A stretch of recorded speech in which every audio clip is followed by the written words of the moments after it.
we're now starting to see her monstrous side come out, which kind of undermines what I thought was a transformation after her torture of Nora. Did she grow from that experience at all, or did she just like regress? It doesn't quite follow. I need to be convinced that Ellie's decision here is the right one. Here, at least, it's a stronger attempt to disguise what she's doing as, I think this is the best way to get to Tommy. So again, credit to the game in this situation here. I mean, it's a way better scene anyway. It's like not even comparable how much better this scene is. It is way better. Hey, this is the Sword and the Pen Reflections. It is my casual alternative to that channel. If you're here, you know the deal, so we're just gonna get right on into it. This is part 4 of my review / critique of The Last of Us Game 2. If you wanna see part 3, it's up there and also down in the description. But we left off with Ellie confronting Joel about how his story doesn't quite make sense, and she's really upset about him taking her away from the Fireflies without waiting until she woke up and could, you know, have a discussion with them. It was one of the flashbacks, and that's where we left off in my last video. So we're picking up right from there, where we've got Jesse and Dina in the theater, and Ellie is obviously now going to have a little bit of a discussion with Dina, and we'll see how that goes. So before we get into it, please like, subscribe, and comment, even if it's just with an emoji. It is totally free for you, and it helps my channel and my videos get boosted in the algorithm. Otherwise, if you're feeling generous and you've got the means, check out my Patreon, Ko-fi, or hit the money heart thanks button down below. You can become a subscriber, or you can leave a one-time tip. Even $1 goes a long way with me. So that's it, let's go. Ellie's trying to stitch herself up, and then we got Dina coming in to take over and help her. And Ellie gets very serious and says, you know, hey, Jesse's a really good guy. Why didn't you tell him, you know, about the fact that you're pregnant? And Dina's like, just wasn't the right time. I like that Ellie was considering that he has a right to know. I mean, he is the dad. And this puts her, in my mind, in a position of moral superiority in this particular situation. Like, the longer that you delay telling him, like, that's not good. To conceal the truth from somebody means that his decision-making will be in ignorance of the fact that he's got a child and Dina is carrying it right now. So it's not a good situation to ever be the liar in the situation, and you can see how Ellie would have picked that up from her past experiences with Joel, that the longer they went, her not knowing the truth, it just made it worse when the truth finally came out. So I like this, especially since I do happen to know that we're going to be taken on a journey. I haven't seen beyond what the show has told us, and in the game, I obviously haven't played the game. This is my first time seeing this stuff here. I know that from the comments, people tell me we're going to be watching Ellie go on this mission of revenge, and the idea is that we should eventually get to the point where we go, you're in the wrong for doing this, and we should then jump over to Abby's story, and we should see from her perspective that even though she did this terrible thing, she was actually a good person. So it's kind of, you know, challenging our preconceived notions based on where we started in the story versus where we end up. So this is a good place to put your audience, that Ellie is in the right here. She is telling Dina, how come you didn't tell Jesse the truth? He's a good guy. Obviously, it's in the subtext that he has a right to know, and Dina's like, it just wasn't the right time, and she's disturbed by this, and we're on Ellie's side in the situation, so good job there. But anyway, Dina has figured out where Nora is at this hospital, and Ellie immediately is like, I'm going after her. And Dina's like, well, wait, shouldn't you wait for Jesse? And she's like, I'm just gonna go by myself. Like, I will just do it now, because if we don't go now, the intel could expire. You know, she might leave the hospital. She's there now, that's why we should go there. And I like that this is kind of starting to set the tone for what I believe is gonna be this next phase, where we really start to see Ellie descend into this place where we as the audience are kind of questioning how good of a choice she's making. Like, how do we judge her morally based on her actions? And it's indicated very strongly by the music. So she says, I'm gonna go after Nora, and then there's this very off sort of sour note literally in the music that kicks in, and it's disturbing. And I really like that. Music is such a great tool in the visual mediums of, you know, film, and then obviously in this video games, which is presenting like film in many ways, to do the job of, in text, what would be word choices. So using word choices that, although on the surface and just by themselves may not seem to have a dark context, but perhaps in the wider scope do, or words with a meaning that we ourselves would associate with something darker, but when it's placed in this particular scene, it doesn't really come across that way. I'm trying to think of an example of this. It's always hard for me I'm not good at speaking extemporaneously and just like coming up with an example right on the spot. I've never been good at it. If you ever read Gertrude Stein's essay on, if you've heard the term a rose is a rose is a rose is a rose, her essay basically says that you can create context for a word by repeating it in certain situations so that you associate that word with a certain tone or a certain, if you're talking about roses at a funeral as opposed to roses as being a symbol of love, then anytime the word rose is brought up later on, after you have conditioned your reader or your audience to think of a rose as being something at a funeral, then when maybe you come across a character whose name is Rose, it subconsciously works on your reader.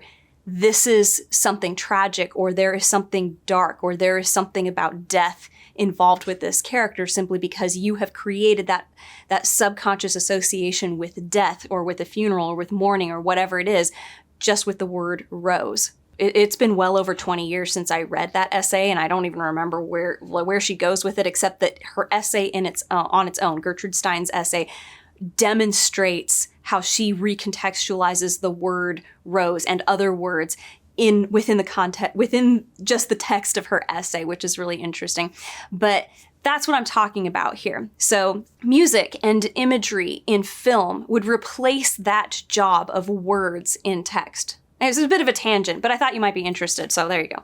The music turned kind of sour, turned kind of off, and so we hear that and we go, something is off with Ellie, we are about to do something dangerous, or this is becoming darker, and I like that. Okay, something very abrupt happens. So she goes into this house or building, and it looks like she's gonna reconfigure her rifle or get it ready to go, and she gets jumped. And this was a good jump scare because I've seen Joel do this in game 1, and it's where, you sit down at a table and you're getting out your weapons and you're like, you're putting on a scope or whatever. It doesn't matter. You're doing technical stuff with your equipment.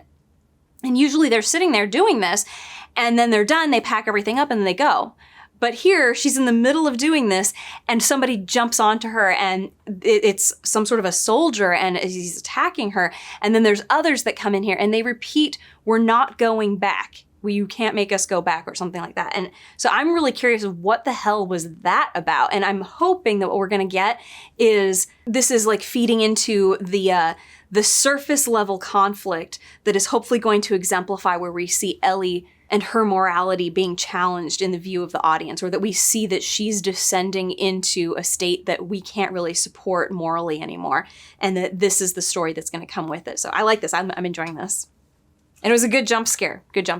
I have nothing to compare it to in the show because I don't think anything like this happened that I can think of. And it happens again. She's like trying to get out, and all of a sudden these infected start falling out of the ceiling, which was a great creepy moment. They could have easily done this sort of thing in the show. I don't know why they wouldn't. And they come after her, and she's struggling and gets pushed out of a window with this one infected that like is relentless. And she has to pull out her dagger underwater because they fall into this spillway or like this canal, and she starts stabbing it and killing. It does make me wonder, because I think this is the second time I've seen an infected get killed and they're underwater. The last time was when it was her and Jesse in the truck, and they were being bombarded by infected, and I remember them bleeding underwater. So can people get infected from the blood of the infected? Like if they have their eyes open or their mouths open and they're underwater, and an infected person has been stabbed and their blood is everywhere and it gets in your eyes and your mouth or in cuts. I don't know. I'm just wondering that. Is there an answer for that? I don't know. It's something I would be wondering. Anyway, now she's in this like underwater, it's like an underground canal system of some kind. I don't know what it is. I live in Arizona. All our canals are above ground. They very rarely travel underground. But it's a good thing that she learned how to swim because she's needing it a lot in this game. Okay, so we get our first real encounter with the Sarapites next. Ellie is gone into this like park area. You can see a body hanging up from, I don't know, a light post, doesn't matter. And then she comes across like an execution center or whatever, and she can hear somebody being interrogated, and he's saying, I'll tell you where they are. I'll tell you where they are. And then you can hear him being sliced open, and he goes, "Wah," and then they go, now he is free. Now he is free. So this is our first real encounter with the Sarapites. And then we overhear a conversation, which also Ellie got shot. She gets shot in the shoulder, and I don't know if this was the game like player, the person who's playing, that I'm watching their gameplay. I don't know if they accidentally got shot and they weren't supposed to, because then she doesn't seem to have like any wound or anything like that, and nobody's chasing her specifically, so maybe it was just a fluke that moment. But anyway, Ellie is trying to get through this park area, and she's overhearing this conversation, and the Sarapites are talking about, did you hear what Lily did? Yeah, shameful, but not surprising. And then one of them says, yeah, her sister though. And then the other comments about, I feel bad for their mom. And one of them says, yeah, but they should have seen it coming. I don't know, either way. So this is, I think, also part of all of this. So I don't know if the guys who were saying we're not going back were those WLFs who were in a fight with the Sarapites and ran away. And now they're like, we're not going back into that fight. I don't really know. And then when they said, here she is, it seemed like they weren't surprised to find a girl and they thought it was Ellie, or like, I thought that they were after Ellie at first, but now it seems maybe they were after this girl Lily, and they thought Ellie was her because they didn't see her themselves. So they saw a girl that they didn't know and they assumed this is Lily. I don't know. But anyway, Ellie kills one of the Sarapites, and you can just barely hear him say, you're beyond saving or something, and then she kills him anyway. I'm liking this. Again, Ellie being very competent, but I can totally feel the change in tone. Like, it was a very specific moment. It was that moment with her in the flashback at the end of my previous video where she confronted Joel and said, why did you take me out of there while I was still unconscious? I had questions I wanted to ask the Fireflies. Since that moment, there has been a darkness around her character, something that wasn't very prevalent before this. I mean, it was there because of the situation. You know, she's going on this revenge quest, but now it's suddenly like here at the surface. And I think it's a lot because we had that flashback, which brings the main issue psychologically that she had with the conflict that she had with Joel before his passing. But then we also are now at the moment where she's very close to finding one of the crew that killed Joel. Like, she knows exactly where they are. Like, when they came across the bodies of the people who they knew before, like, oh, this was somebody who was there, one of the people who was there and killed Joel, she didn't know that that's where he was going to be. And so this is the first time where it's like, I know where one of them is, and I'm gonna go and get them now. And she's really on this mission at this point. So I like this. This is good setting of the tone. It's different from how it was in the show, because in the show, this moment should have happened when we heard them over here on the radio where Nora is. And then the two of them together went off to go and find Nora. And it was still just, it wasn't, that darkness wasn't there. It's because they saw the hospital and they're like, okay, that's where we're gonna go. And then they're hanging out in the theater, and Dina is the one who's planning how they're gonna get there. We're gonna go through this building. We had that whole bit of Ellie going like, you know, I'm gonna go explore. This is gonna be so fun. Like, you know where your enemy is, and you're not immediately like, I am gonna focus on how do we get to the hospital so that we can capture Nora and question her. That was where they messed up. None of that should happen. Yeah, they screwed it up. They should have had the moment that she overheard that Nora is in the hospital, and Ellie was like, we're definitely going after Nora at the hospital. And then she confronts Dina and like, maybe you should stay here. And Dina's like, no, I'm going with you. And they're like, okay, we're going. From that moment forward, she should have been very laser focused. She should have from the beginning anyway, but if you're not going to do it there, you're still going to have her like doing all kinds of other stuff. It's just pointless. It's not, it takes away from the seriousness of the situation and her determination to go and exact revenge. Ta-da! What? Natural gas, baby. You figured out yet? Getting there. You'll find a safe way to get us to the hospital though, right? If I had a protractor, it would be a lot more accurate. Oh, I actually brought a protractor. You did? No. I don't know what that is, and I hated math. I'm gonna leave you alone now and go and explore the rest of this place because you're smart as f and you're figuring it out. Ellie, Yes?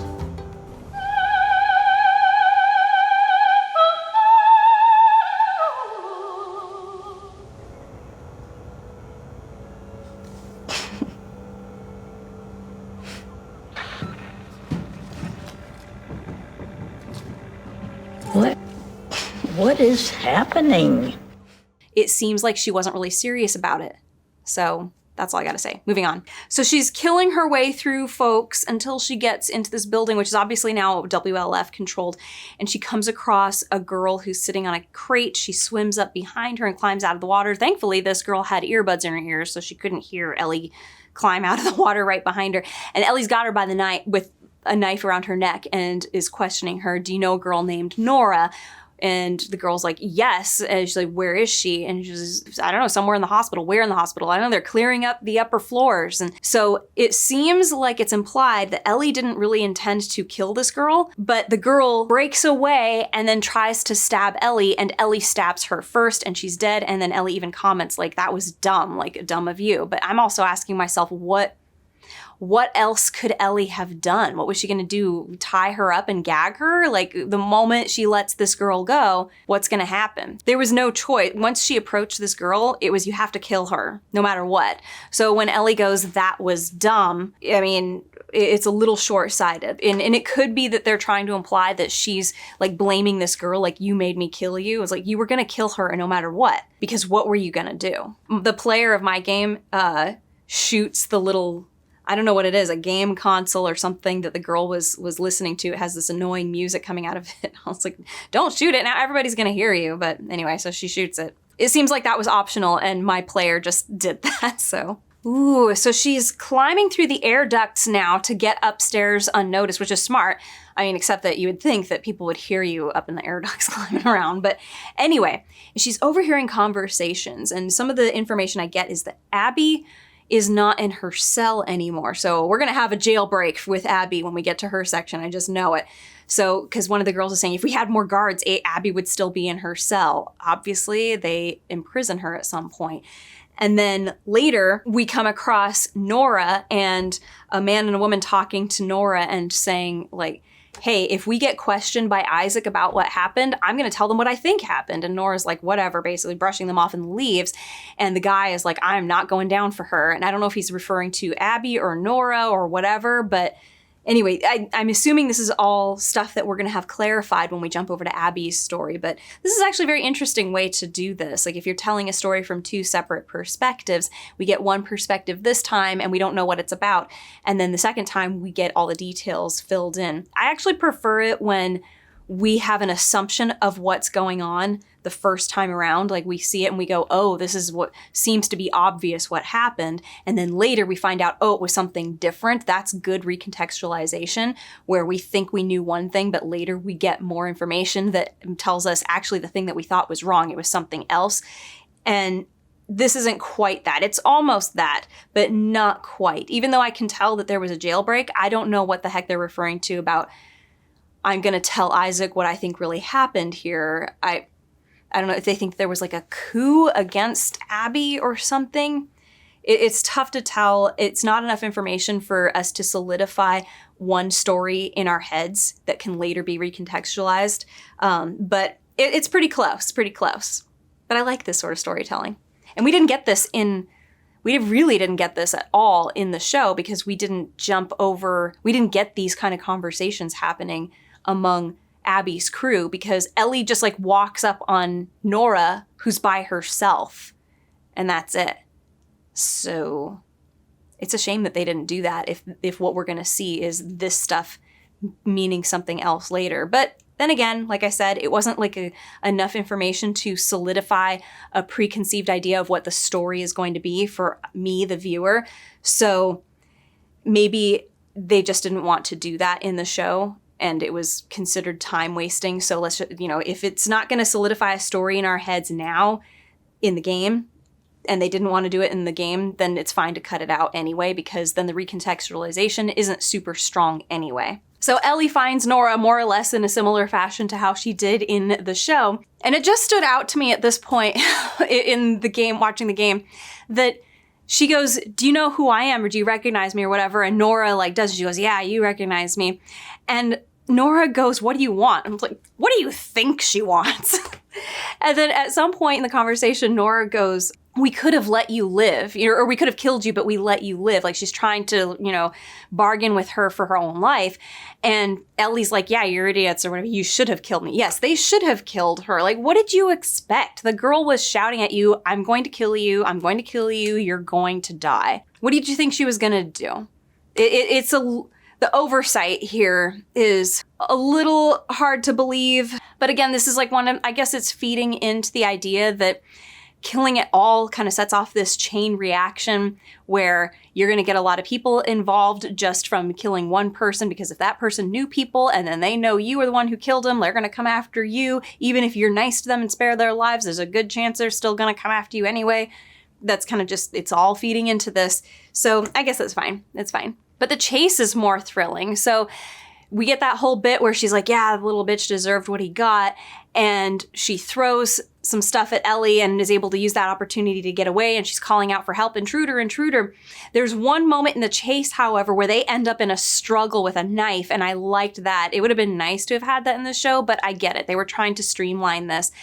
And then we end up with Ellie holding Nora from behind and threatening her with the knife. And right behind her is this hole in the ground that goes down into a basement. Now, at this point in the game, we all know that, okay, there's spores down there. Or I guess we don't know in the game, but the thing is if they go down there and there are spores down there, my first thought, which is what happens, because they're like, you got nowhere to go, and Ellie drops back into the hole with taking Nora with her. And then, of course, Nora's choking on the spores, and we get the idea, oh, there's spores down there. But then all the guys are shouting exactly what I would have been shouting in the show. Masks on. Get your masks on. Let's go down there. They've dealt with this sort of spores in the air thing a lot before. And my big problem in the show was, how the hell does Ellie get out of this? Ellie goes into the basement. They all know that she's down there. And I guess they, assume that she died? I suppose that's it. They just assume that she died. I guess this is actually a good reason to not have the spores thing come out. Okay, actually, you know what? That's true. Sorry, I'm thinking of this as I go. Like, I haven't seen any of this before, so just the thoughts are coming into my head, and you sit there and you think about something long enough, and then you start cross-referencing with previous instances and situations where they needed a mask or didn't have a mask or whatever. In the show, they did a good job not having the spores be a known thing, because then I'm going to be asking the question here in the game, how does Ellie get out of this situation? If everybody out there, all the soldiers, know we can go down there with masks on, and they probably have a bunch of masks with them because people tend to just carry them with them wherever they go. That seems to be what's established in the game. So I would expect that she's got a couple of seconds down there alone with Nora. She better take advantage of that and then get the hell out of there. So I don't know. We'll see how they handle this. This is interesting. So the guys who were just coming after her, yep, they put their masks on right away and dropped down into the hole. And one of them comments, why is the power on down here? And another one goes, it doesn't matter, just, spread out and find her, whatever. In the show, they made a point to show Ellie go over to a main switchboard and turn on the lights. Like, that was a moment that they took with her, like, go over there, turn the lights on. And then I thought it was just for mood lighting because it was all red. But here, I'm thinking Abby is the one who turned that light on. That somehow going through this spore area was part of her escape plan. That, like, maybe she got a mask on and then turned the lights on so she could navigate through here in her escape from her cell. Just a prediction. So Ellie manages to get away from the other WLFs, and she gets into the area where Nora is, and she barricades the door and slowly approaches, and Nora goes, "You're breathing spores. Oh, you're her." And it looks like this is the first time it sort of registers with Ellie, oh, somebody who knows about me, and the only people who knew about me other than Joel and Tommy are the Fireflies. So she asks her, are you one of the Fireflies? I liked this moment that we could see it dawn on her here, and it's very subtle. She says, tell me where Abby is. And Nora's like, don't you know what he did, how many people he killed? And she just keeps pressing, Ellie keeps pressing, I want to know where Abby is. And then Nora's like, I'm not going to give up my friend. Why would I even tell you when I'm gonna die anyway? And Ellie's like, because I could make it real quick or I could make it a lot worse. The girl, though, is like, not telling you. And so Abby gets very, very angry that she's not getting the answer that she wanted, and then just starts beating her with this crowbar or pipe or whatever. And then it cuts out black. You know, in the show, we got the reveal there that the doctor was Abby's father. So I don't know if they're going to have in the game here, have Ellie go back to Dina and tell her these guys are fireflies, and then her just assume they're here for revenge about that. I like this better because it's building up to the reveal that Joel killed Abby's dad, and that's why Abby was so after her. But at the same time, see here in the game, Ellie is after all of them. She doesn't discriminate between who was the one holding the golf club and who was just standing there in the room, rightfully, because they were all involved. I don't know why she wouldn't want to kill all the people who helped kill Joel. Like, why would you do that in the show? It doesn't really make any sense. Like, if there's a group of 5 people and they all hold down Joel while a 6th person beats him, you would still see them as the people who killed him and tortured him. Like, they were part of the process, so I don't really get it. But anyway, this makes a lot more sense. It's also it opens up the opportunity for yet another reveal that will make us go, oh, that's why Abby especially hated Joel so much. Like, this is a much better way to do it. I like this reveal. It was probably nice and shocking for everybody. Like, oh my gosh, they're fireflies. That's why they came after Joel. But see, it still only gives us this general reason for why they would go after Joel, because he killed their comrades, blah, blah, blah, all that stuff. And then when we get to Abby, it's a personal issue as well. Like, she was very much affected because it was specifically her father who Joel came and killed. Well, it's not like he hunted her down, but she lost somebody like how Ellie lost somebody. It's the same loss. So, except Joel was saving Ellie's life, and they were just taking revenge. So that's just the way it is. Please like, subscribe, and comment, even if it's just with an emoji. It's a free way for you to support the channel, and for me, it might bring in some money from all the commercials they keep putting on my videos. Or if you're feeling super generous, check out my Patreon or Ko-fi. I've got links in the description. Or you can hit the Money Heart Thanks button down below. Now, let's get back to it. It turns out that the game is just as vague about how Ellie managed to get out of the basement and back to the theater, but I believe that Ellie in the game is more capable than Ellie in the show. Ellie in the show could not do anything or succeed at anything if it wasn't for bizarre luck. She did not successfully do anything because of her smarts or her experience or her skills. Ellie in the game, however, is very capable. She's a problem solver, and I could totally see her managing to escape this situation on her own, being smart about it and using her skill and experience to get her all the way out and then back to the theater. So I can forgive this. I really can't forgive what they did in the game or in the show, because that was it was ridiculous. I don't think she even knew which way the hospital was when she got out. Anyway, I also like her shock and like how slowly she is moving when she comes back to the theater. This is such a good, strong indication of how overcome she is by the shock of what she has just done. In the show, she comes bursting into the theater, "Where's Dina?" and just like ignores Jesse and goes walking off to, like, her immediate thought is, I want to see Dina again. That takes away from how impactful what she just did actually was on her psyche. Like, she goes back to Dina and like, "Oh, it's you. I'm so happy you're safe. Can I see your wound?" And then she has to get into the story of, well, you know, this is what happened. Here, we see some serious shit happened just a second ago. Not only did we see, like, we didn't see any more of her interrogation of Nora in the game than we did in the show, but here in the aftermath, we see it has seriously affected Ellie. She was having difficulty even knocking on the door to be let back into the theater. Just the weight of what she did is consuming her, pulling her down, making it hard for her to even move or talk or anything. But she comes in and says on the map, like pulls out a map and goes, "Abby's hiding out at the aquarium." So she got that information. We don't need any further explanation. Like, we, the audience, know what happened. Anyway, but I love this. This is so much better. Why would you not do this instead. Like, why did they have to have Dina get shot and that's why she couldn't go with her? Just have her be so sick that she's not going to be helpful like she was in the game. That's a perfectly good reason to not go on this revenge quest with Ellie, because you're too sick to go. You are vomiting and you're weak and you're getting tired. You're not going to be helpful in this dangerous situation. Were they trying to imply that, like, even if you are pregnant, you should be able to go and do this stuff? That sort of downplays how stressful pregnancy is on the body, if you ask me. The wrong message ended up coming out from what you did in the show. I don't know who I'm talking to. I'm talking to the writers. Gosh, even this follow-up scene in the dressing room is great. The staging is really nice too, because you're getting the side view of Ellie just breathing and being consumed by what she has done and what she is feeling, and you can see her reflection behind her in the mirrors there. I love that. Dina comes in, tells her, hey, lift up your arms, and takes her shirt off of her, and she starts, cleaning Ellie's wounds, which in this case make a lot of sense. They didn't so much in the show.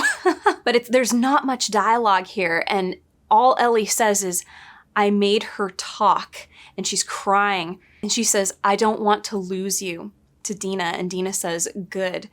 And it's just left at that. This is a great example of less is more. Like, let your actors act. And here, even though I know that this was all motion capture, so somebody sat there and went through this scene and performed this scene, and then we got to see it in animation, and I'm sure it was touched up by the animators to fix everything and make it look really fluid and good. And everybody involved did a great job, because this conveyed everything that needed to be conveyed without the need for any dialogue or weird blocking. I mean, in the game, or not the game, the show, Ellie reveals to Dina that Abby's dad is the one that Joel killed in order to rescue Ellie.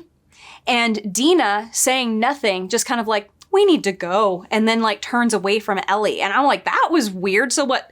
Dina's not on board with this revenge mission anymore. She's like, I'm out. Like, this was a mistake coming here. I want to go home. That's how that came across. Like, oh, you mean the one that he killed was her dad, so he kind of deserved to die. We're in the wrong for coming here and doing this. I'm not on board with this anymore. And then she goes, which just makes Ellie wanting to continue to go and do her revenge like worse.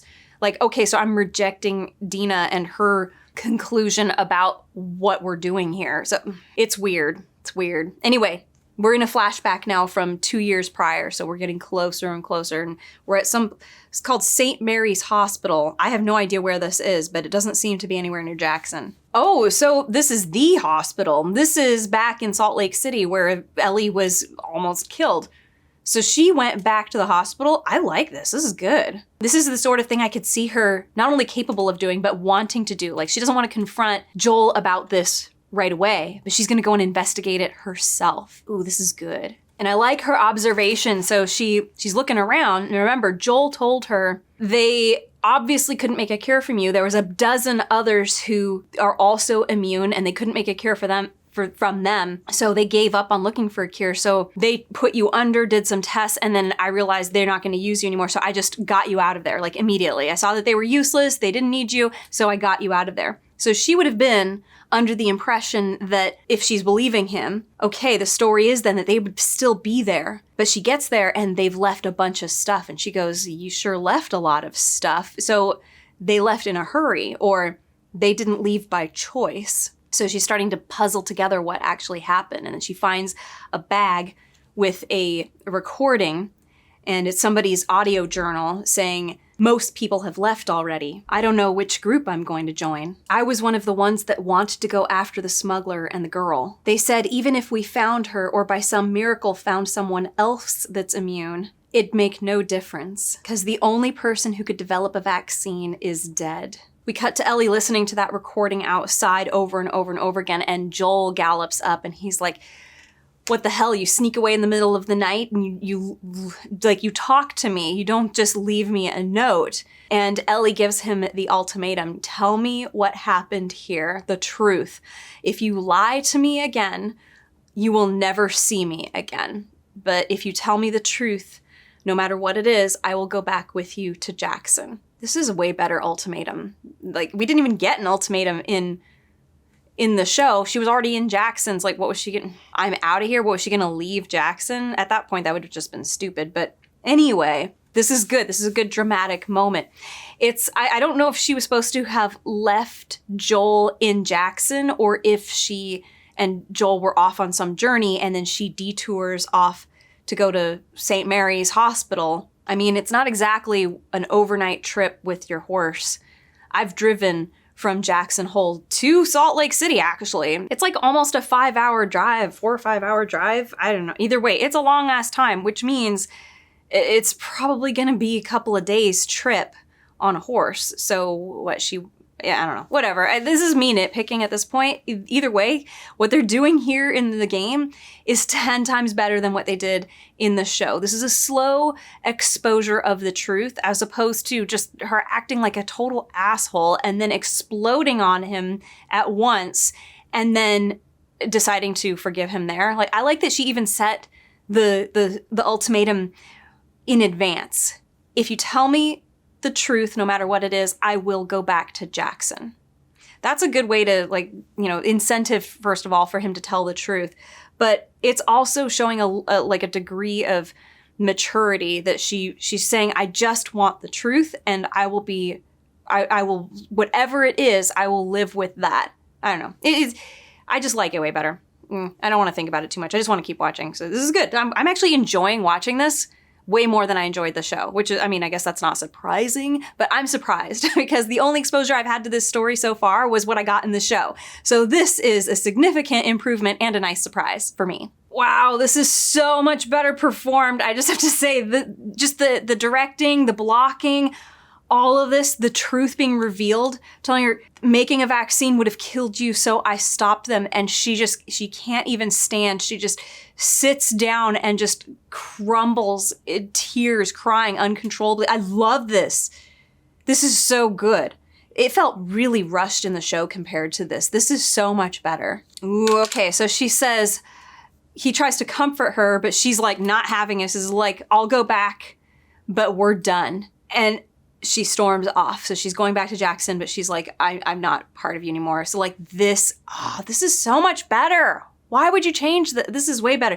It's still, for me, as if I had only had exposure to the game and then this, I still would have been going, he did it to save your life. I would have kind of wanted him to be like, they had tricked you. Like, I want to tell Ellie stuff. And it's a bit of a, don't say everything in the dialogue because then we can claim like, well, she didn't know what the situation was or she's angry based on just the little piece of information that she has. But if she knew a little bit more, then it would have been okay. But it's also like, if she would just think about this, you were tricked into coming to the Fireflies. They were going to kill you. They weren't just going to draw your blood and then you can go on your happy way. Which in the game,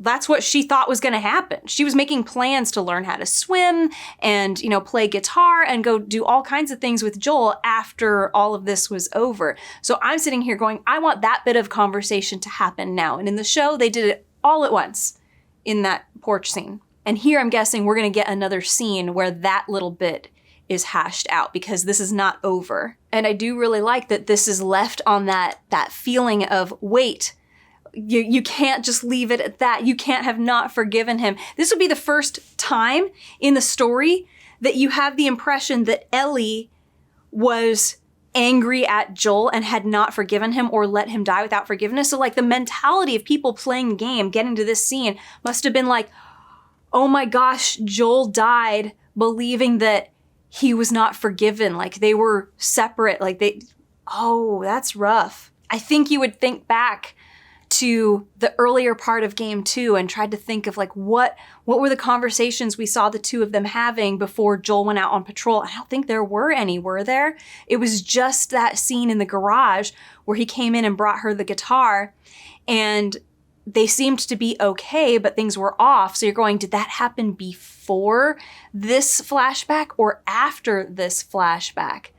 That's what I would be going back to look at. As a matter of fact, I'm gonna go look at it right now. Oh, it was before because he starts out that conversation saying everybody's really impressed with how hard you're working and doing all this stuff. So you would get to this scene and go, oh my gosh, she found out the truth and then cut him off and then he died. I like that. That's good. See, this is a good way to drop the whole like, oh, we're going to we're going to let people believe that they ended on this bad note, that it didn't go well, and then he died and it was too late for her to resolve this issue. But it shouldn't be this big, huge thing that's hanging on everybody forever. I think that was a poor choice on the part of the show to indicate from literally the very beginning, because it was executed so poorly that what we got was this character now looks like a bad person. Ellie looks like a bad person. She looks like she's angry at Joel for who knows what reason, because we were under the impression she didn't know.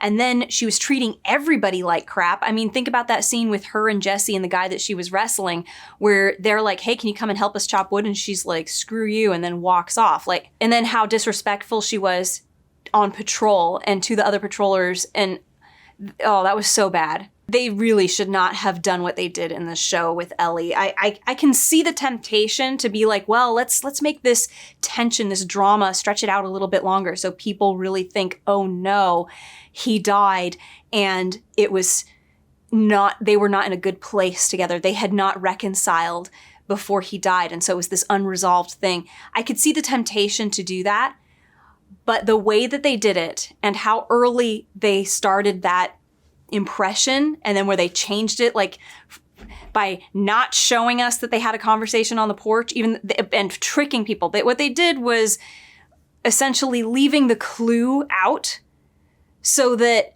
when we get to the reveal that actually she did go back and talk to him, it is like, that's not a clever way to do it. That's literally saying, okay, we're going to leave a trail of clues, and then when we get to the end and have the big reveal, we're going to say, haha, but here's the clue that we didn't show you before, and it should have been right here, but you didn't see it because we didn't show it to you. This doesn't work in storytelling. You want to have the clue be there, and for it to be not obvious what exactly happened. Like maybe we see her walk back onto the porch, but we don't see the conversation happen. We just know that they did have a conversation and it ended. And afterwards she was saying like, things are okay between us. But then it would have taken the drama out of the whole like, oh, did they resolve things? Because we would go, they probably resolved things. They should have just done what they did in the game. That's all there is to it. They should have done this, because the choice that they made to have it start earlier and then leave out the clue that they did have the conversation on the porch and let us assume that it was just bad. It was bad. I think I've illustrated enough why it's bad just through my thought processes, explaining what the thought processes I think would be as you're going through these different ways of telling this story, and it just works this way so much better. This is the first time in the game. This is the first time that we're going, oh no, things weren't resolved between them. So we're not seeing her treating him like an asshole before he dies. That's just such a way better way to do this. Oh my gosh. Oh boy, this is all just handled so much more maturely. At least it makes Ellie seem more mature. So she wakes up having had that dream, I guess, of her memory, whatever. Anyway, she's woken up and she's in the theater again.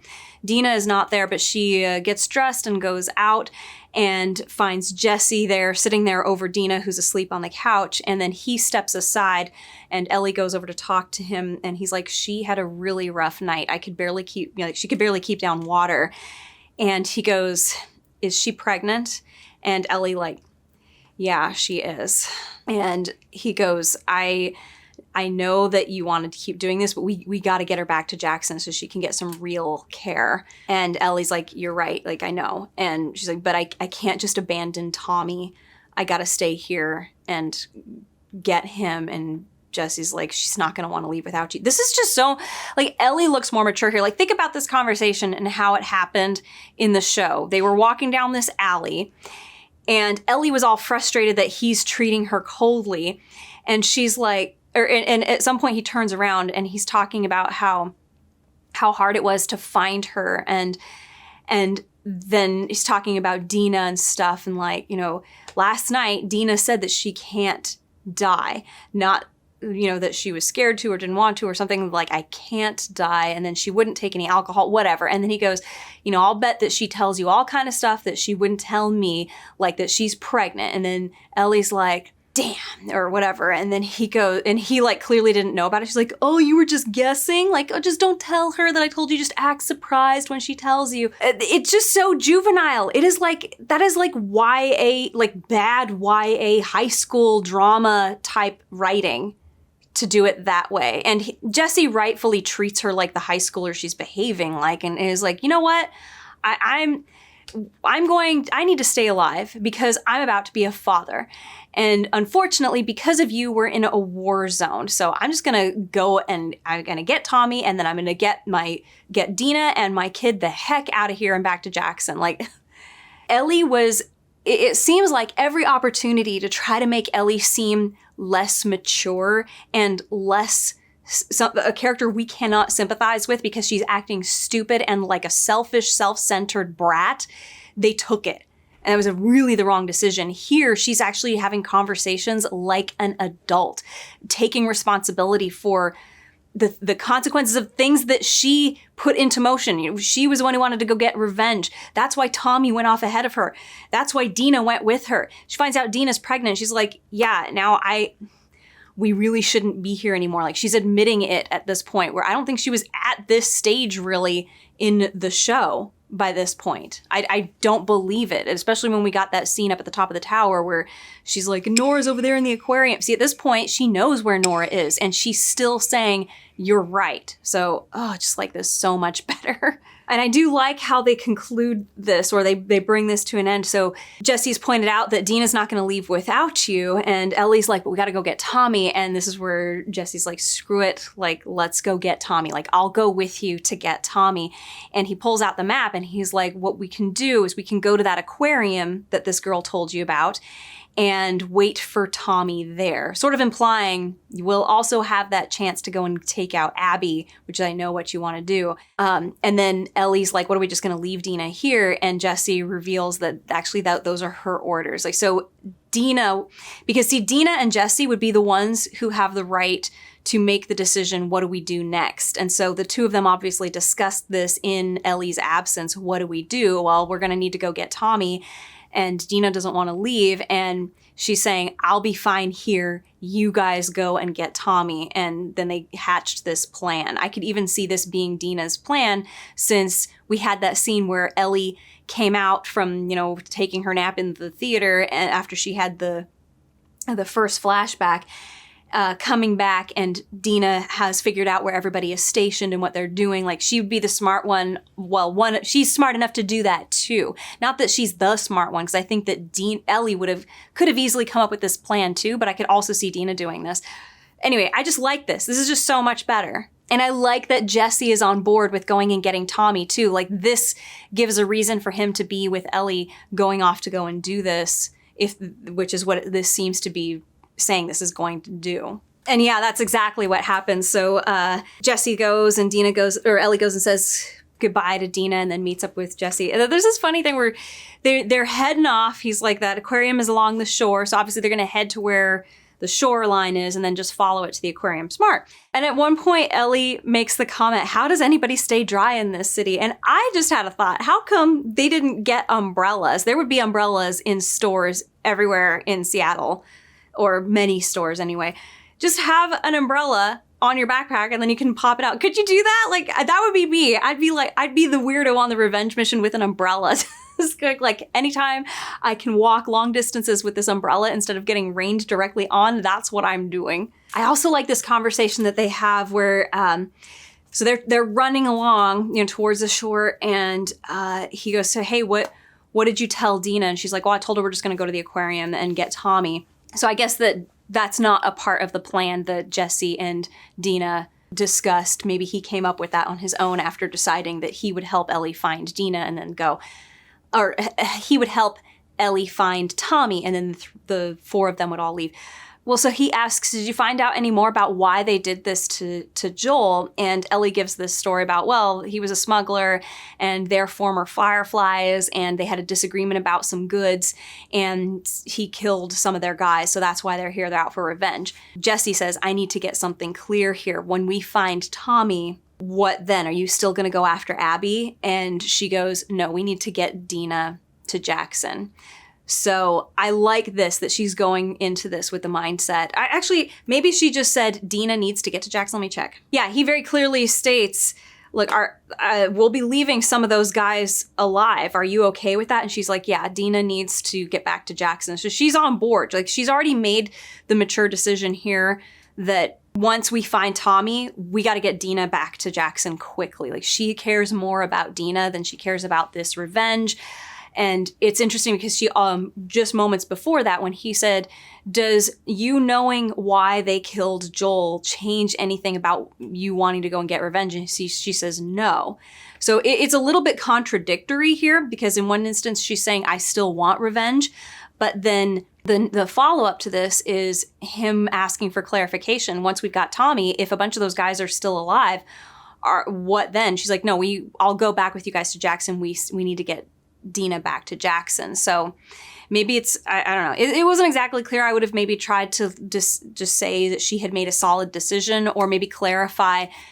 She could say something like, revenge will have to wait for another day if that day ever comes, or if that opportunity ever comes, or something like that. I don't know. Because that's the only way I could see that both of these things could be true. That she's like, I still want revenge, but the more urgent situation is getting Dina back to Jackson. So if it was my story, that's the little change I would have made to clarify that situation. All right, this next bit of conversation does confuse me just a little bit, so I'm just going to read it exactly as it is. So Jesse is asking Ellie, like, are you afraid any of them are going to come after us after we leave here? And she's like, what do you mean? And he goes, well, I mean, we're going through a lot of their people in their city. And Ellie goes, well, that's because of what they did. And Jesse's like, but didn't Abby and her friends come to Jackson because of something that Joel did? And Ellie says, this place isn't like Jackson. I mean, Joel and Tommy helped Abby when she got attacked. These people are trying to kill everyone around them. I mean, they shot you on sight, didn't they? And Jesse goes, yeah, they did. I guess I'm a little confused. How does this mean that the people in Seattle would not travel back to Jackson and kill them for killing all their guys here? Does she mean that there's just so much killing happening here that they wouldn't even know it was us? Is that what's going on here? So wait, she has to make sure she kills everybody who knows that they're from Jackson if anybody discovers that they're from Jackson.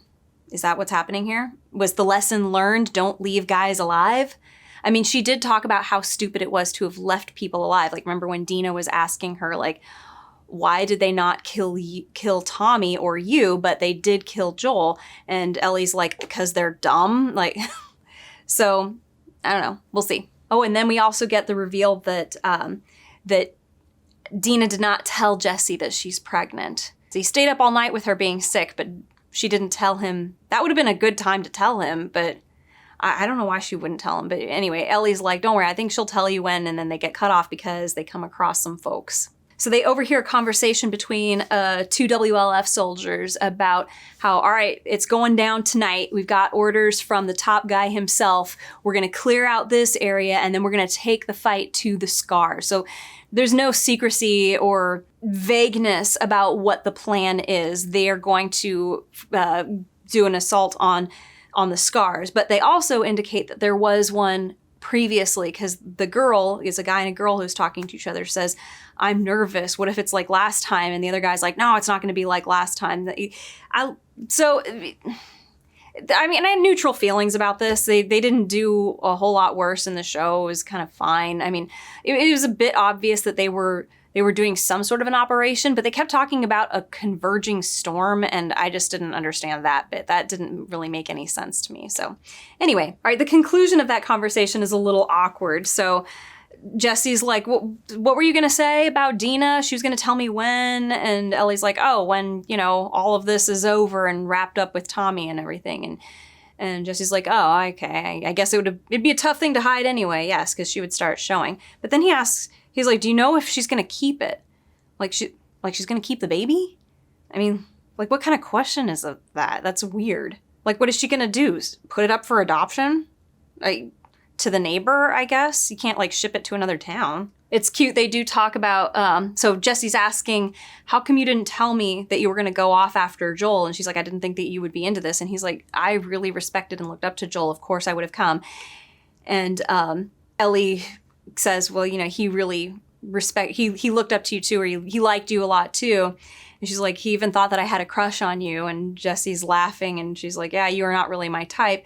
And he goes, what, Asians? I thought that was a funny joke. That was good. I am so enjoying that it's Ellie and Jesse going together. I can't wait till they come across infected or some sort of enemies that they have to take out together, because I like seeing the two of them working together. But it is weird that Seattle's basically underwater. I mean, the streets are rivers at this point. So they're having to swim at one point, and then they get to the top of this building and they look out to where they're supposed to go, and they're like, how the hell are we going to get all the way to where we want to get to, which is where the Ferris wheel is, because the aquarium is by there. And there's a road and you can see some trucks driving on it. And that's obviously the WLFs. And she's like, well, that road is really freaking far. And he goes, well, what if we take a boat? Like, he points down, he doesn't say that, but it's his idea to take the boat. So they're obviously going to go and hijack the boat. I like this. I like the two of them working together. It still hasn't lost that dark tone. We almost have like a sense of Ellie's come to this conclusion though. And I suspect that we're going to see her change her mind at some point or something. I don't know. I really don't know what they're going to do, but it does feel like I'm trying to imagine how I would be feeling in the game if I didn't know where this story was going. I think I would believe that maybe Ellie's not going to go through with this and this is going to become like a rescue mission for Tommy and then we all need to get out of here together sort of situation. But anyway, we'll see how it's handled. So they go down to where the boat is, and as they are approaching, they can overhear conversations between the other WLF soldiers that are in the area, and they're talking over the radio about how they have some guys that have been pinned down at spot 12, which we actually saw earlier because Dina pointed out, I know this is building 12 or area 12, whatever, so I'm guessing Jesse knows also because he's got the map now. But they see where the boat is, and it's just this old guy trying to start the motor, and the other WLF guys have taken off. But then we get the conversation where Ellie's like, okay, you know, we can go down and go to the boat. And he's like, what do you mean? We got to go over to where 12 is. That's where Tommy is. And we have that same conversation that we had about he's over there. We just heard on the radio that that's where he's at. So we need to go and help him. And Ellie's like, we don't know that's him. And he's like, yes, we do. Who else could it be? And she's like, well, even if it is him, he can handle himself. I have a lot of conflict with this, even just the way it's presented here, but it's better than what they did in the show. It is not so obvious that she's like, the only reason I want to go to the aquarium is because I can get my revenge there too. It was presented in such a way that it seems like Ellie has already kind of made the decision that, okay, we get Tommy and we get out of here. And she's got it set in her head that we're going to the aquarium. So I think it's trying to be a little bit sneakier. I don't think it's as, okay, I'm still not entirely convinced. Like, this is supposed to be her trying to like, no, this is why we should go to the aquarium. But secretly in her heart, she wants to go to the aquarium because she wants to try to get her revenge and get Tommy. She wants to have her cake and eat it too. And it's frustrating to watch because we've got such a smart character. She's said some things that are mature and then she's doing this and we're going, why are you doing this? I don't know if this exactly follows with her character, but I don't know. We'll see how it's executed. I haven't finished this scene yet, so let me keep going first before I continue this commentary. Okay, actually, she does present a good argument. I just rewatched a little bit, and she says, by the time we get to the marina, that's where 12 is, if by the time we get there, he'll be long gone, which is actually a good assumption. Like, if she knows Tommy and Joel well enough, which she would, then she would know that they're not going to stick around long enough to be targeted by a big group like the WLFs who are able to communicate with each other and signal each other like, hey, I'm cornered, I need help. He would clear out of there as fast as he can. So this is actually doing a much more clever job of presenting this as she's got the smarter idea here. And she goes, the best way to help Tommy is to go after Abby. I would have reworded that as is to go to the aquarium. I would say he'll be after Abby. Like, if they want us to, like, I don't know. Either way, I'm not entirely pleased with the dialogue that is being chosen here. It's still way better than what they did in the show, for sure. She does say a weird thing here, though. She goes, you do this, because he's indicating that he's going to go to the marina after Tommy instead of going with her. And she's like, you do this, I'm not saving your ass again. And I don't know if she actually saved his ass earlier, because he was the one who snuck up behind her and pulled her back. And then the two of them worked together to get out of the situation that they were both in. Yes, he was injured, but he seemed to have been handling himself well. So this is still coming off as weak. I think that the best way to do this scene would be to present what Ellie is saying so strong, as so obviously the right thing to do that we would go with her because we see it as the right thing to do, but this is still weak. I'm trying to think about how I would rewrite this if it was mine.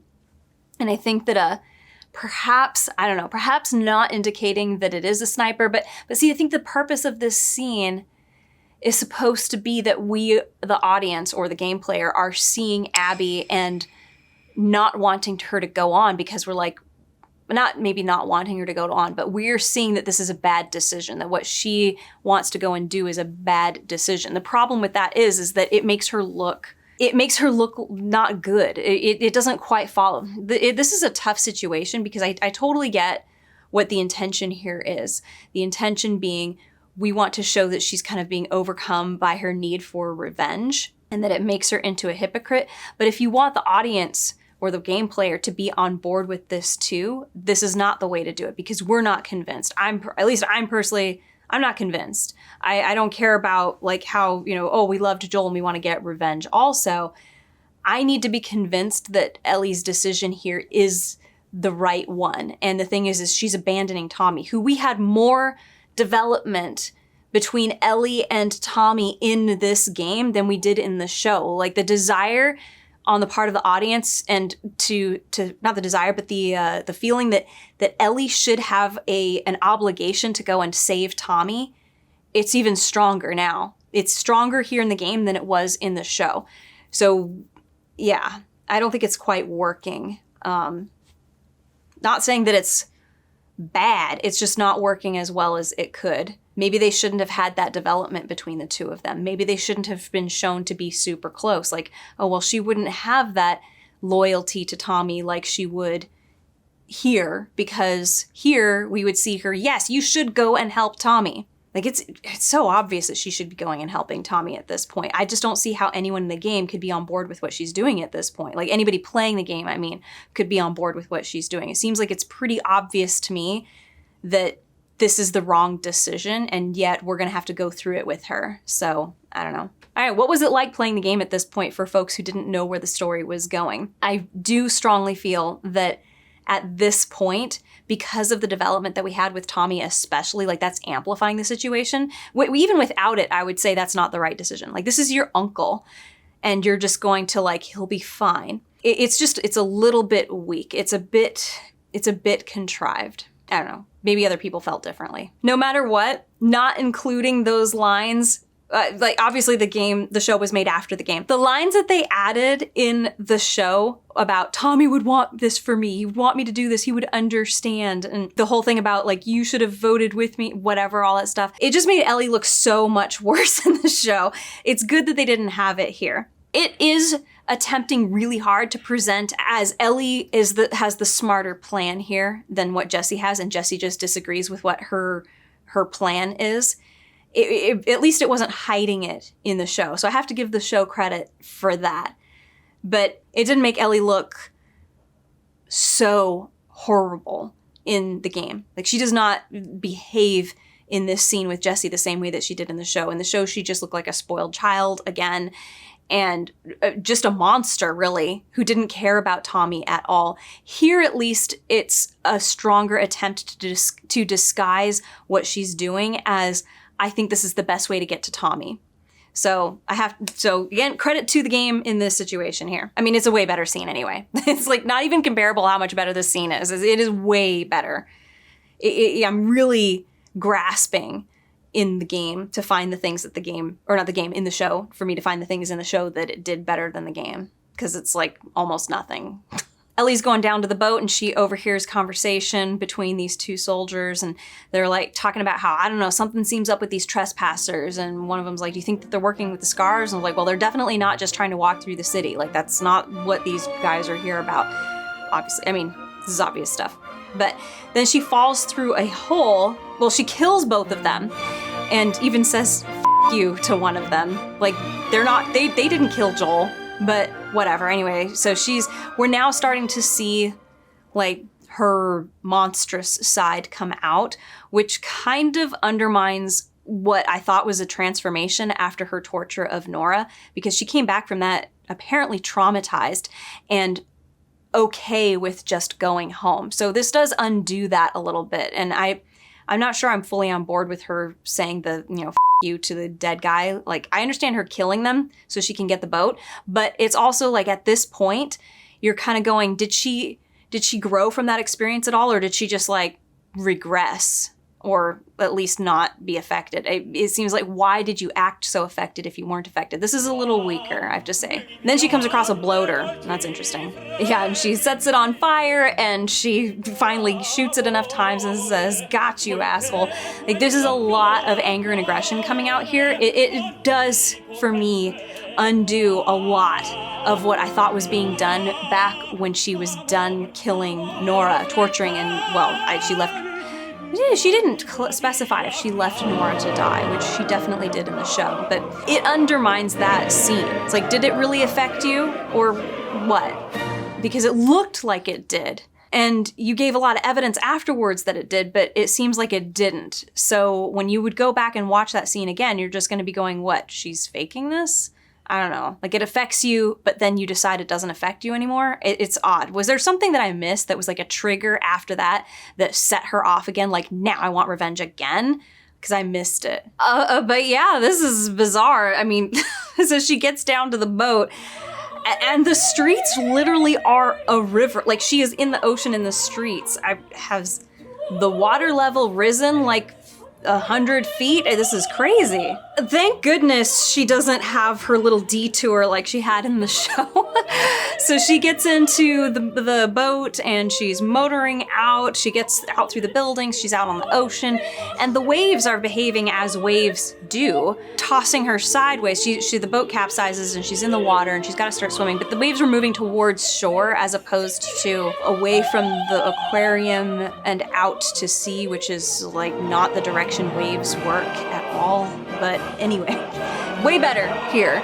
I think it was a cut scene. Otherwise, I was asking myself, like, can people be swimming? Like, they've fallen into the water and then like, are you controlling? I don't think you are, but I wonder if it was ever an option to like not go to the aquarium. Like, can you turn around here and go back to shore? Because she's like determined to get to the aquarium. But yeah, so she makes it into the aquarium and we don't have, like we had in the show, where she's like looking around and sees that there's like bloody bandages and stuff left around. Like, oh my gosh, this is their sleeping quarters and bloody bandages and all this stuff. And she was looking around. It was such a weird moment. She's like looking around at these things with horror. And I made a comment about, is she horrified that they do first aid? Anyway, so she comes across Owen and I don't remember what the name of this chick is, but she comes across them and I like that we can hear more of their conversation here. It was way less clear in the show what they were talking about, but here it's pretty obvious. So Abby is obviously on that island and the girl here is going, people don't come back from that island. And Owen is like, how many times has Abby risked her life for you? The girl's like, screw it or whatever. And like, I'm,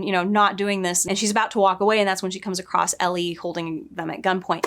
That was nice. I like that we have more of a story, like where Abby is and what she's doing. I think it would build more anticipation for the audience wanting to know what she's like, what is Abby up to during all of this? So then when we jump over to Abby and her perspective and we see it all unfold, it gives more context. This is much better than what we had in the show, is what I mean. It also reinforces something that we've had hints of before, and that is that this crew is very loyal to Abby. So we had an indication of that earlier when Nora was like, screw you, I'm not going to tell you where my friend is. And she only told under torture.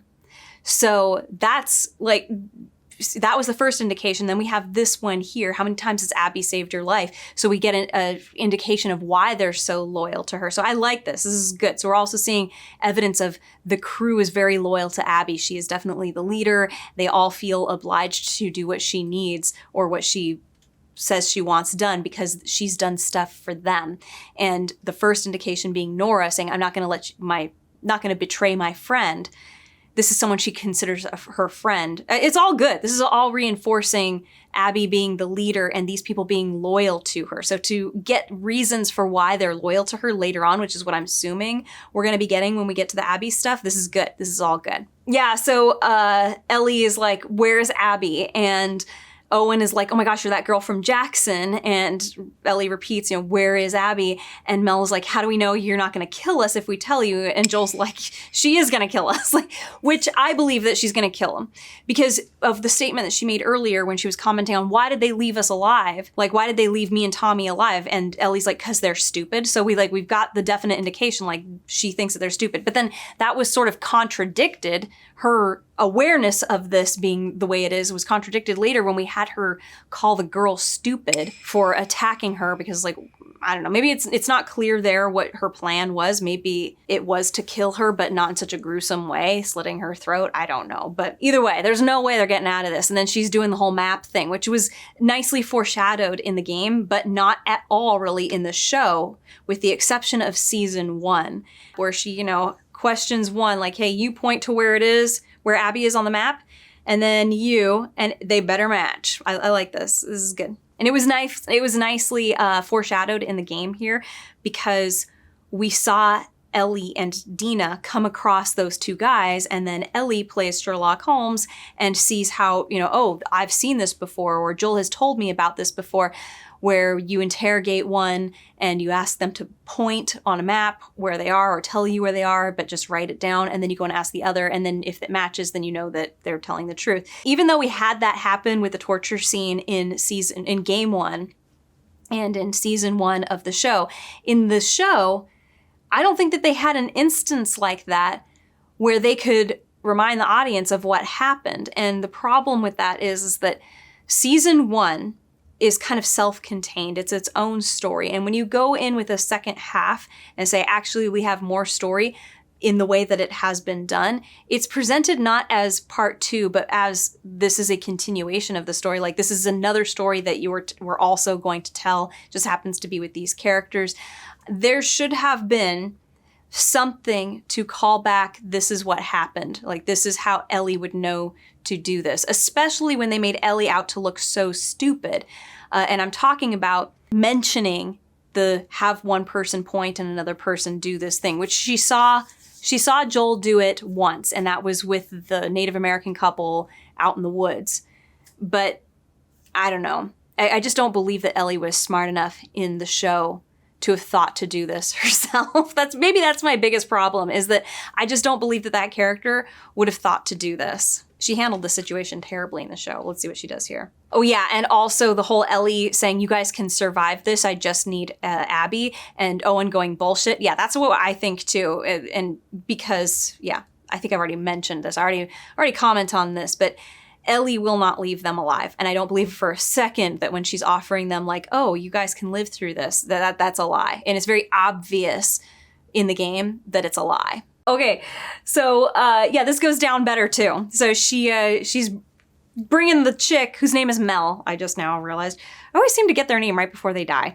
So she's bringing the map over, like, Mel, you point to where it is. And Owen is like, don't, it's not worth it. And he tries to plead with Ellie, like, hey, let's talk about this. Ellie points the gun at Owen, is like, don't, shut up. And then she turns to Mel and is like, point to where he is. And she's yelling at him, point. And when she doesn't react, Owen jumps on Ellie to get the gun, but she manages to shoot him and he's laying on the ground. And then she turns around and now Mel is on top of her and there's a knife struggle. And she finally gets Mel right in the neck and Mel is dead on her back. And then she goes over to where Owen is. And he's like saying, she's, and Ellie is like, where is Abby? Tell me where Abby is. And then she stabs him in the neck and says, tell me where she is. And I'm like, you just stabbed him in the neck. How is he getting, like, you didn't think that one through, did you? Okay, wait, no, she didn't stab him through the neck. I just rewound it because I was like, there's no way it's that ridiculous, is it? No. It was the pistol. She's jammed the pistol up against his throat. Like, what incentive does he have to tell you anything? He's going to die. He's been shot in the gut now. Like, you're going to torture him? Like, he's not going to live long enough for you to torture him. It's over. But anyway, he just barely mumbles, and it's not even in the subtitles. I had to listen to it, but he says pregnant. And then Ellie goes over to Mel, opens up her jacket and sees she's pregnant. And then we get this high-pitched screeching sort of noise, and Ellie is going into shock and she collapses. She's holding her own stomach like she's about to throw up. This is good. Way better than what we had in the show. which was so bizarre and weird. Like, first of all, that it was an accident that she killed Mel. And then, like, Mel is gonna, like, here, cut the baby out. Stranger person who came here to kill us all, take the baby. Like, oh, it's so weird. I mean, I would like to see a competent writer set up a scenario where I could believe that's how it would go down. But then it's like, also it makes Ellie look terrible because it's like, dude, save the baby. You have a chance to save the baby. And then she doesn't do it because what? It's too weird to cut out a baby. Like you slice the throats and open up. I mean, you've killed so many people with your knife. It's never been an issue before, especially in the show when it seemed like she took pleasure in doing that sort of thing. So here in the show, it just was like, why aren't you cutting the baby out? Like, save the baby. The baby is still in there, still alive. You got like seconds to get it before it's too late. And then she doesn't. And I was like, wow, what? They just made her look even worse by doing that. Anyway, here, they don't have that moment. And Tommy shows up right away, right as soon as Ellie like starts going into shock, and he kind of assesses the situation and understands it right away. And I really like that Ellie starts apologizing right away. She immediately says, I'm sorry, to Tommy. And I guess it's a little unclear if she's saying it to Tommy or to the two people she just killed or just to everybody. She's just sorry. She knows she screwed up and she's just sorry. And Tommy forgives her and is like, all right, let's go. Like, let's get out of here quickly. And then we pan back or we pull back and they've run off and we can see the blood starting from the body of the pregnant girl Mel spreading, and the map was left there. It's like the revenge mission is over. But again, this is like good. I don't remember Ellie apologizing or saying I'm sorry. Did she in the show? I don't remember, and I don't care to go check. I just remember thinking that scene was so bizarre and made her look so terrible. Even if she did say sorry, it would have been hard to forgive her not saving the baby and then being so, like, and she shot Owen on accident too, didn't she? Because she just, like, freaked out and then pulled the trigger and it just happened to go through both of them. Anyway, okay, enough of that. It fades to black, and then we're gonna be back at the theater, I'm guessing. Yeah, we cut right away to, Ellie laying in the makeup room with Dina, who's asleep and obviously feverish. She's sweating and whatnot. And Ellie gets up, puts her backpack on, and goes out to where Tommy and Jesse are trying to plot their journey home. And they notice that Ellie has her backpack on, and they're like, what's going on? And she's like, oh, I just needed some air. And she crouches down by them and seems not exactly upset, but Tommy does say to her, hey, they got what they deserved. Because, I mean, he found her in quite a state. She obviously was disturbed by what she did, and so he's assuring her. And in this situation, I'm like, okay, I do kind of want Ellie to be comforted because she did a stupid thing, but it's like the one stupid thing that she has done, the one stupid selfish thing that she has done out of 2 games of doing not stupid things that were actually selfless. So it works here. Didn't work for me in the show. When he was trying to comfort her and say, hey, they got what they deserved in the show, I was like, why are you trying to comfort this idiot? She deserves to feel the way that she feels. You shouldn't be trying to make it less of an issue for her. And I do like the way Ellie says, but she gets to live. This is a very different line delivery here, because it seems like she is angry at that being the result and she gets to live. Whereas in the show, it was more like the irony of the situation, but they're dead, but and they deserve to die, but she gets to live. Like, that's the way it was kind of delivered there. So I disagree with the choices made about how this line was performed. This is way better. What the show or what the game is doing is way better than what the show did. I like that she's angry about this. I think it would take a moment for her to process this, even the shock, especially since we saw she was in a state of shock earlier and then kind of came out of it and then decided, we can't risk, we have to go and get Tommy and all this stuff. Like she kind of went through that process of going on the journey with Jesse, and then she gets to the aquarium, and then we see another situation where she's like, this is horrible, I don't want to be doing this. Oh yeah, it was the Nora thing. So the first instance was where she found out about they're here because of that, and it seemed like she was going, maybe we should just get out of here. And then she doesn't. And then we had her going to the aquarium, and it's like, oh no, you just killed you killed a baby, and you killed these 2 guys, but you killed a baby. And then that shock. And then afterwards she's going, but she gets to live. Like, she's angry at that being how this is gonna end. I kind of like that because we're showing that she's stubborn.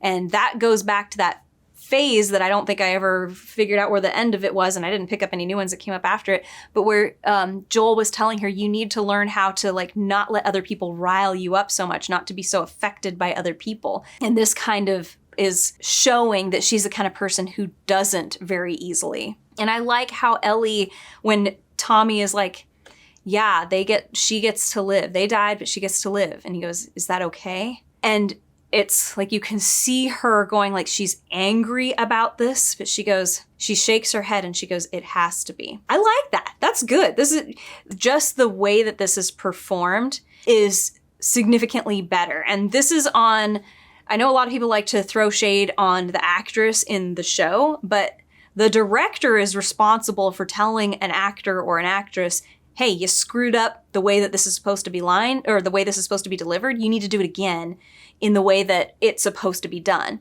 So it's on the director too, to make sure that this comes out the way that it's supposed to come out. As a matter of fact, it's more on the director because they're the one who says, that's it, good take, in the can, let's go. Like, I also like that Tommy, the conversation moves on with Tommy talking about how on his way up, he passed through Idaho and there was this ritzy part of town and he found like this sparkly necklace with real gold. And he's like, this is going to be what I give to Maria, you know, as an I'm sorry. And they're all kind of teasing. Well, Jesse is teasing Tommy about it, like real gold for real. And Tommy's like, I know what real gold looks like. And Jesse's like, well, can we say it's from all of us? And Tommy's like, find your own bribes. Because obviously they've got some apologies to make when they get home, which they're not gonna. Tommy leaves and Jesse is left talking with Ellie and Jesse's asking like, are you okay? And Ellie's like she's clearly not okay with this, but like she has to be. And yeah, she thanks him for coming back for her. And he doesn't do the whole maybe Tommy made me, which is what they did in the show, which was just adding drama to it. But I like this. This is good. I mean, both of them were okay. I mean, either way, Jesse looked way better.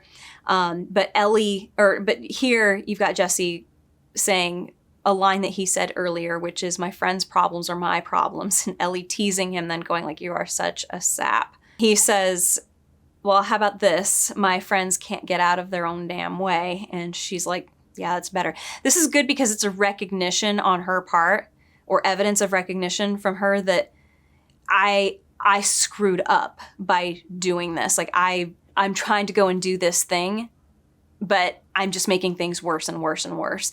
So I like this because it does show some evidence of like she's angry, but she's angry and able to recognize that I need to stop. So this is good. And then they hear the noise up in the lobby and yep, Jesse dead. Jesse is dead. Just like in the show, actually, like right through the cheek. It was good. I mean, at least people who enjoyed the game and then saw the show should have been pleased with like, okay, they're killing him off in the same ways. I don't really like that they could clearly hear that there were unfamiliar voices in the lobby and they just bust right through, but whatever. Plot has to happen. It seems to be going down the same way as it did in the show, where we have Abby threatening Tommy and saying, come out with your hands up. And Tommy like, don't do it, Abby or Ellie. But Ellie complies. She comes out, hands up. And she says, hey, I'm the one that you want. They have nothing to do with it. I'm the reason there isn't a cure. Like you want me. And it's just occurring to me right now, why doesn't Ellie just tell them I'm immune? Like, if she assumes that the WLFs already know that she is immune because the Fireflies knew that she's immune, that would be one thing, but maybe I would like to see that indication. But either way, this would be a good opportunity for her to sacrifice herself, to say, I'm immune, you can make a cure from me. And she would say this knowing that I will die if I hand myself over like this, because the only way to get a cure is for me to be experimented on and then killed, according to what she learned from Joel. I think I would have had her say that here, except then it would have made Abby obviously the bad guy if she kills Ellie, because Abby's looking at Ellie and she goes, you killed my friends. We let you live and you wasted it. It's like, well, you were stupid for letting them live. And any like, oh, well, you know, we let you live and that was the moral high ground. We were just exacting justice on Joel. Well, they were exacting justice on you and your friends for killing Joel. So it's one of those situations where it's a bit forced, it's a bit contrived in order to create this like moral ambiguity here. But to me, it just seems like it's pretty obvious. You kill somebody and you think that you were justified for doing it. Well, now these people over here are going to feel justified for coming and killing you unless you explain yourself. So in this case, Abby should be explaining herself. Like, we killed him because he killed my dad. Like, that's where this information should come out here. Maybe not here, but either way, we'll find out how it pans out in the rest of the game. But I'm going to end the video here. It's hard for me to comment on all of this because I know that there's a lot more to this story and it's going to recontextualize some of this stuff. Either way, the game is handling all of this so much better than the show did. It's like not even a competition at this point. There are, though, some issues that I take with things that are being done in the game. Like, I feel like they could have been done better. I think that some of the behavior of the main character seems to contradict certain things that they did before, as I discussed in this video. But I don't know, maybe something will be clarified later on. But this is as far as the show went. I also really like that here in the game, you didn't have Ellie begging, no, no, no, no, no. That certainly added more tension, more like, oh no, Ellie's gonna get shot. Although I think it's pretty obvious from the show that the person who gets shot, because we hear a gunshot go off, it's going to be either Dina shooting at Abby, or it's going to be the moment Abby turned the gun on Ellie, that's when Tommy made his move, and so Abby turns the gun on Tommy, and then he gets killed. So it's one of those two things. Like, that's what it is. Because we're not going to kill the MC. I mean, I know that we did earlier in this game, but it's not happening here at this point. So Ellie's journey is not quite over. We reached a sort of an impasse where we know that she is aware she shouldn't be going out to get revenge, but she did, and now she learned the lesson on what happens if I decide I'm not going to do it, but then I go and try to kind of finagle a way to do it anyway. Well, that ends in disaster too, so I think it's hopefully sunk in at this point. If not, then this is just, there's no point to this character, just kill her off too. But still, I'm enjoying the game way more than the show. It's not even close. The protagonist here is so much more likable. Why would I root for the character in the show? She's incompetent, she's self-centered, she's an a-hole to everybody, she puts everybody in danger, and she just acts like a complete psychopath with no sense of logic or reasoning. At least here, the writing attempted to make it look like she was justifying the reason why she should go to the aquarium is because that is the most likely place that Tommy is going to be. And we could kind of look at it and go, I don't think so. I think that you might just really badly want to go there. Whereas in the show, they didn't even try to disguise it. Like, they're just like, she wants to go to the aquarium to get revenge, and she's abandoning Tommy. She's not even lying to herself about it. She actually says, Tommy would want me to do this. He'll be fine on his own. Like, Anyway, let me know in the comments if you want me to continue with reviewing Game 2 or if you want me to wait until, never mind. Season 3 is probably not going to get made. Let's be real here. So I will go ahead and continue reviewing Game 2 just as we are here. So if this video just came out, then check back in a few more days and hopefully I'll have at least 4 or 5 days and then I'll have the next one out. Otherwise, if it's been a while, then check the playlist because it'll be up next. Anyway, please like, subscribe, and comment, even if it's just an emoji. It does help this video a lot in the algorithm. Otherwise, if you have the means and you're feeling generous, check out my Patreon, Ko-fi, or hit the money heart thanks button down below. Remember that even a $1 tip is very much appreciated and goes a long way with me. That's it. Be good to yourself.